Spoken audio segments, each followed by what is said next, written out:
Bonjour. À l'issue de cette séquence, vous serez capable d'expliquer ce qu'est une RAP, d'en comprendre les enjeux et d'y participer. Pour apprendre à conduire une RAP, nous vous proposons de participer à notre stage pratique M412. Notre séquence se déroulera ainsi. Tout d'abord, nous apporterons une définition de la réunion d'avancement de projet. Ensuite, nous verrons les aspects organisationnels. Puis, nous verrons ce qu'il se passe durant la réunion. Ensuite, le pilotage des indicateurs. Et puis, nous finirons par le compte-rendu. Tout d'abord, définissons la RAP par ce qu'elle n'est pas. La RAP, ce n'est pas ça. Non. Ce n'est pas ça non plus.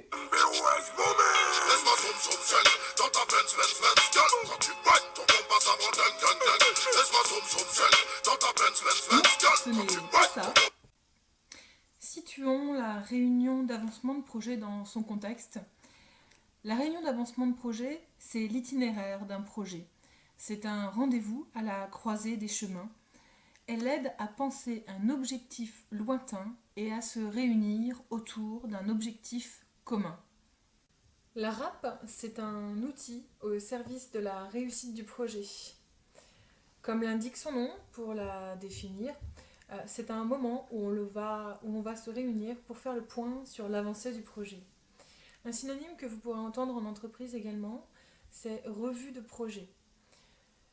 Donc la RAP aide à penser un objectif lointain et à se réunir autour d'un projet commun. La RAP, c'est aussi rassembler les acteurs du projet pour se donner l'occasion d'une prise de conscience collective. C'est l'occasion pour le chef de projet d'affirmer son rôle de coordination, de prendre de la hauteur sur le projet aussi pour l'équipe. On prendra des décisions, on se réjouira des succès et on analysera les échecs. On prévoira maximum 1 heure, ainsi elle sera plus productive. Libérons-nous tout d'abord des aspects organisationnels. Pour la réunion d'avancement de projet, donc nous allons fixer une date, proposer des créneaux aux participants, par exemple avec l'outil Doodle, de préférence 3 semaines avant la période choisie. On verra à choisir les participants avec soin, donc l'équipe projet, plus le ou les décideurs. On évitera la réunionnite et on préparera la réunion. Il faut savoir approximativement qu'1 heure de réunion est égale à 4 heures de préparation. Les participants auront au préalable réfléchi au sujet abordé. Ensuite, l'on déterminera un objectif, c'est donc l'ordre du jour. Et avant la réunion, on balayera les objectifs et l'on demandera aux participants s'ils ont des sujets à ajouter. Dans une réunion d'avancement de projet, il y a entre autres 2 rôles importants. C'est celui de l'animateur et du secrétaire rédacteur du compte-rendu. L'animateur veillera à réserver la salle, à rappeler la réunion et il sera garant du temps. Le chef de projet aura au préalable rassemblé les différents résultats et avancées de l'équipe. Les réunions d'avancement ont pour objectif d'explorer et de prévoir des solutions alternatives tout en visualisant l'avancement du projet. Elles permettent de faire le point sur la situation du projet, statut du projet, calcul des variances, d'analyser les causes d'écart et de proposer des mesures correctives pour y remédier, voire des demandes de modification à renseigner ultérieurement pour décision. Voici quelques exemples de buts de la réunion d'avancement.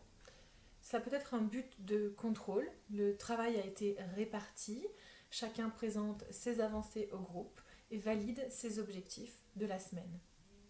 Ça peut aussi être un but d'entraide. En cas de blocage, la réunion permet d'exprimer le problème et l'ensemble du groupe cherche à résoudre la situation.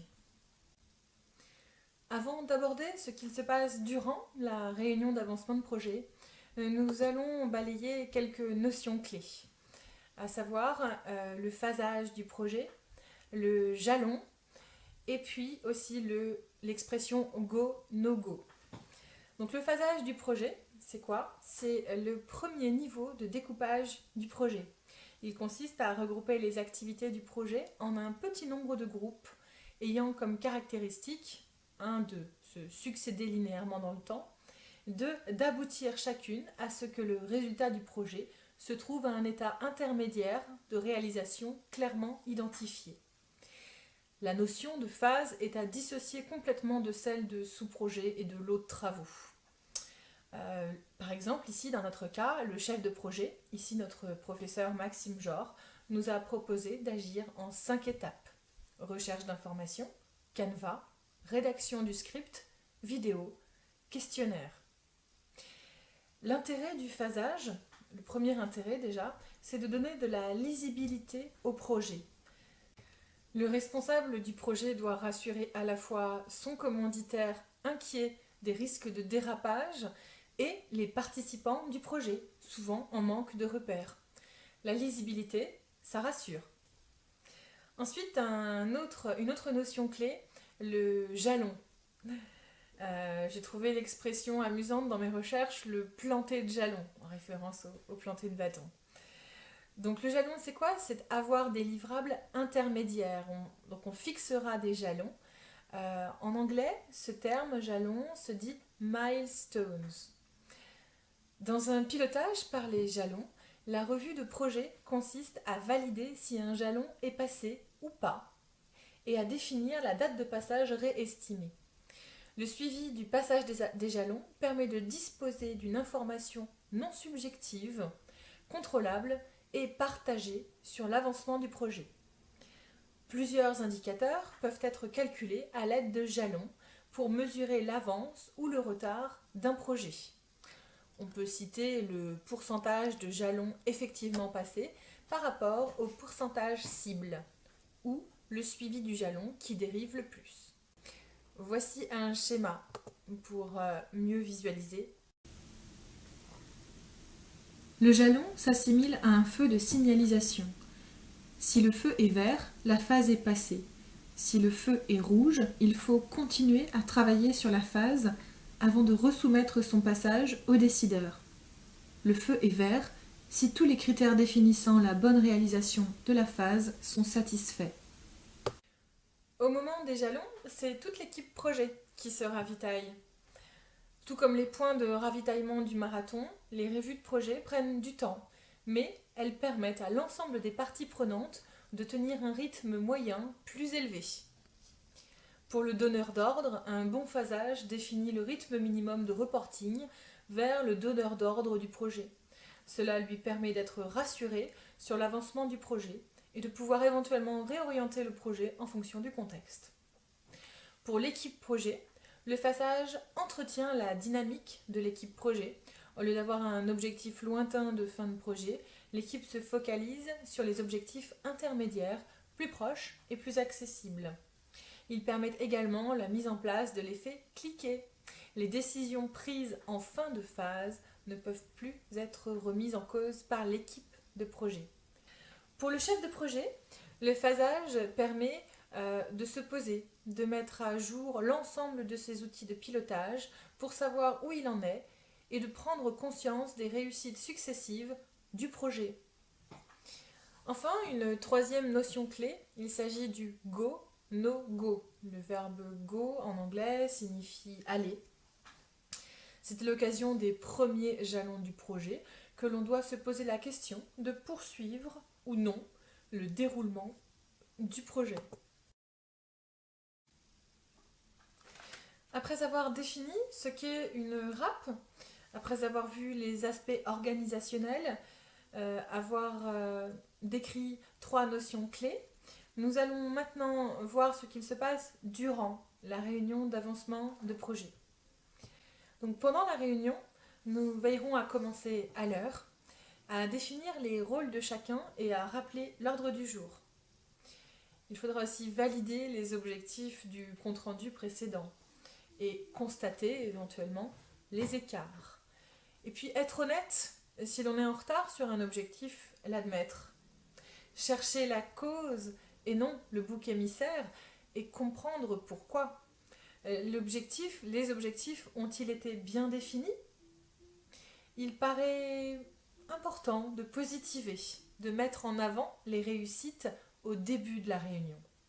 Mais ce qui n'est pas fait, on le replanifiera, on le redécoupera en livrables plus simples.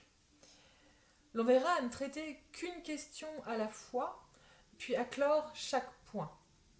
Le pire, ce serait que l'objectif ne soit pas atteint et que l'on ne sache pas pourquoi. Le pire, ce serait que le chef de projet perde le contrôle du projet. Ce travail sur les écarts est important. C'est la base du pilotage du projet. Ce qui poserait problème serait de ne pas en parler. Et puis, profitons que tous les participants soient présents pour enfin fixer la date de la prochaine RAP.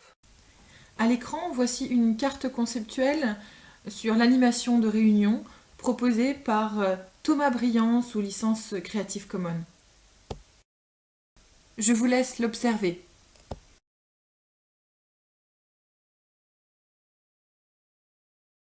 Pour suivre l'avancement du projet, durant la réunion, on pourra s'aider du cahier des charges, mais aussi du WBS, le qui fait quoi, du PERT pour gérer l'avancement et le chemin critique, mais aussi pour Gantt, c'est le principal outil de planning, et puis aussi du budget, du pourcentage dépensé.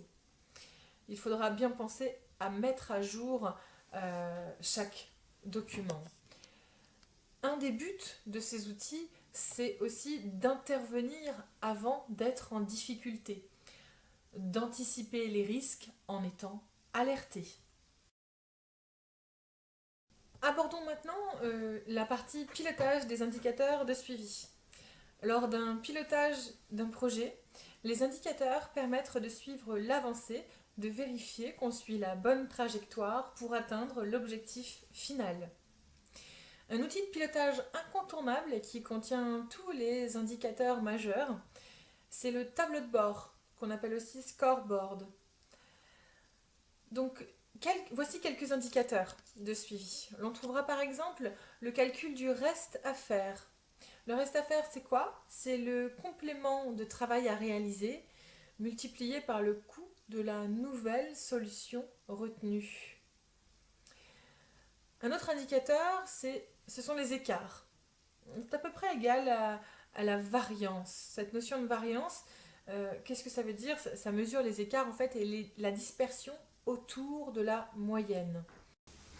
Voici un schéma avec plus d'informations sur la variance coût, la variance délai et les indices de performance, délai et coût. On peut aussi visualiser l'avancement d'un projet sous MS Project ou tout autre logiciel de gestion. Voici comment ça se présente sous MS Project. Donc ça se traduit parallèlement à la communication des données chiffrées par des courbes en S. Des courbes donc de comparaison des prévisions de valeurs prévisionnelles, phase ou projet, et des courbes de pointage aux dates des points de contrôle des valeurs coûts et délais pour matérialiser d'éventuels écarts. Passons maintenant à notre dernière partie, le compte-rendu. Vous le savez, toutes les réunions sont suivies d'un compte-rendu écrit, même petit. Le compte-rendu rédigé pendant la réunion sera idéalement en vidéo projetée. On verra demander l'approbation des participants, c'est-à-dire on leur demandera d'amender le compte-rendu. Ce compte-rendu, il est objectif et sans jugement. L'information y est claire et précise. L'on utilisera des symboles et des abréviations connus de tous les participants. Voici un modèle de compte-rendu.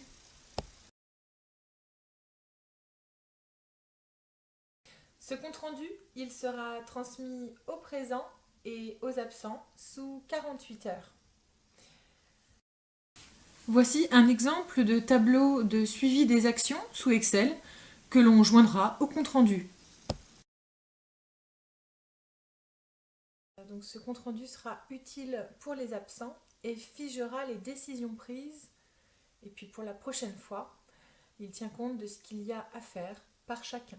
Enfin, le compte-rendu aidera à fixer l'ordre du jour de la prochaine RAP.